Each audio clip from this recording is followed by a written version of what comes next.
যাদের নিজের নাম, নিজের বাবা মার নাম, দাদু দিদার নাম 2002-এর লিস্টে কারোর নাম নেই, আজকের ভিডিওটি তাদের জন্য।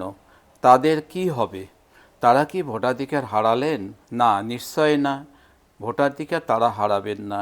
যদি তাদের কাছে বৈধ কোনো সরকারি 11টি দলিলের মধ্যে 2-3টি থাকে, তারা অবশ্যই ডাক পাবেন, নোটিশ পাবেন। তাদের বাড়িতে সরকারি নোটিশ আসবে। সরকারের কোন অফিসে কোন সময় কোন দিন কত তারিখে ডাকবে, আপনারা একটু সজাগ থাকবেন। আপনাদের একটা নোটিশ আসবে। নোটিশ দেখে আপনারা ভয় পাবেন না।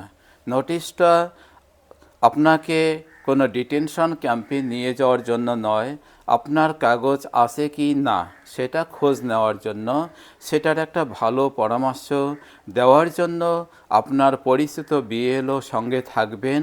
তার সামনে আপনাদের সঙ্গে আলোচনা হবে, আপনাদের কাগজ বৈধ আছে কি না, হারিয়ে গেছে না পুড়িয়ে গেছে, কি হয়েছে সেটা জিজ্ঞাসা করবে এবং ভোটার লিস্টে নাম না ওঠার কারণটা বলবে। আপনারা কেন এসআইআর ফর্ম ফিল আপ করতে পারেননি সে কারণটা জানাবে। কেন ভোটার লিস্টে নাম উঠবে না সেটা আপনাদেরকে জানাবে এবং আপনাদেরকে বলবে, একটা পরবর্তী তারিখের কথা বলবে যে ওরা 2-1টা বৈধ কাগজ চাইবে। সে কাগজটা তোমরা কোথায় রেখেছো, হারিয়ে গেছে না কোনো বাড়ির সদস্য চলে গেছে তাদের কাছে আছে, কোথায় আছে তা খোঁজাখুঁজি করার জন্য সরকার থেকে তোমাদের সময় দিবে। সেই সময়টুকু নিয়ে চলে আসবেন আর সেই বৈধ কাগজগুলো খোঁজার জন্য আপনারা চেষ্টা করবেন। সরকারকে দেখাতে হবে যেহেতু আপনারা দেশে বাস করেন, ভোট দেন, কিন্তু আপনার যদি ভোটার লিস্ট নেই, আপনার যদি ভোটের কার্ড নেই, তাহলে আপনারা কোন অধিকারে এখানে থাকতে চান সেটা সরকার তোমাদের সহযোগিতা করবে। নোটিশ আসা মানে আপনাকে ডিটেনশন ক্যাম্পে নিয়ে যাবে এরকম কোনো কথা নয়। তোমাদের লাভের জন্য, তোমাদের খোঁজখবরের জন্য, তোমাদের বৈধ কাগজ তৈরি করার জন্য সরকারি লোক কোনো অফিসে ডাকবে। নোটিশ পেয়ে ভয় পাবেন না। তাহলে এবার আসল কথায় আসি। মহিলাদের ক্ষেত্রে কোনো মহিলার বাপের বাড়ি হয়তো অন্য কোনো জেলায় হতে পারে, আর স্বামীর বাড়ি আরেক জেলায় হতে পারে। হয়তো বিয়ের পরে সমস্ত কাগজপত্র, ডকুমেন্টসগুলো নাম পরিবর্তন, জায়গা পরিবর্তন করে নিয়ে এসেছেন।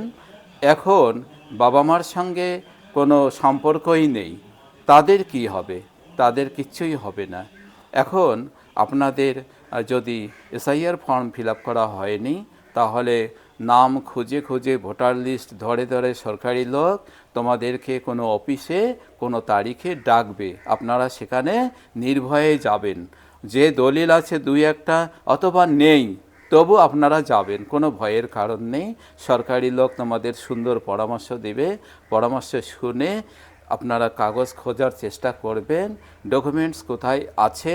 11টি দলিলের মধ্যে বৈধ 2-1টি দলিল খুঁজলেই, সরকারকে দেখালেই, বিএলওকে দেখালেই, অফিসারকে দেখালেই পরবর্তী ভোটার লিস্টে তোমাদের নাম উঠবে। কিন্তু বর্তমান যে এসআইআর ফর্ম ফিল আপ করে যারা পাঠিয়ে দিয়েছে তাদেরটা অনেকটা এগিয়ে আছে।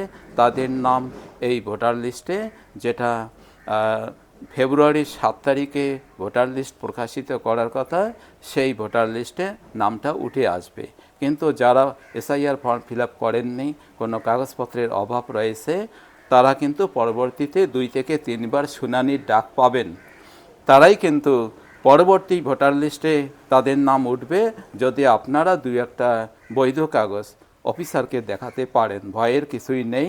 আপনাদের জন্য ডিটেনশন ক্যাম্প তৈরি হয়েছে, এই সংবাদ এখনও কেউ বলতে পারে না।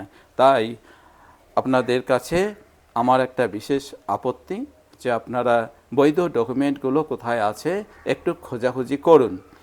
আর তোমাদের হাজার হাজার বিঘা জমিতে ডিটেনশন ক্যাম্প তৈরি হয়েছে, এই কথাটা অন্য কোনো জেলার সঙ্গে এখানে কোনো মিল নেই। তোমাদের কয়েকবার সুযোগ দেওয়ার পরে সরকার কিছু একটা তোমাদের বৈধ ব্যবস্থা করবে। ধন্যবাদ।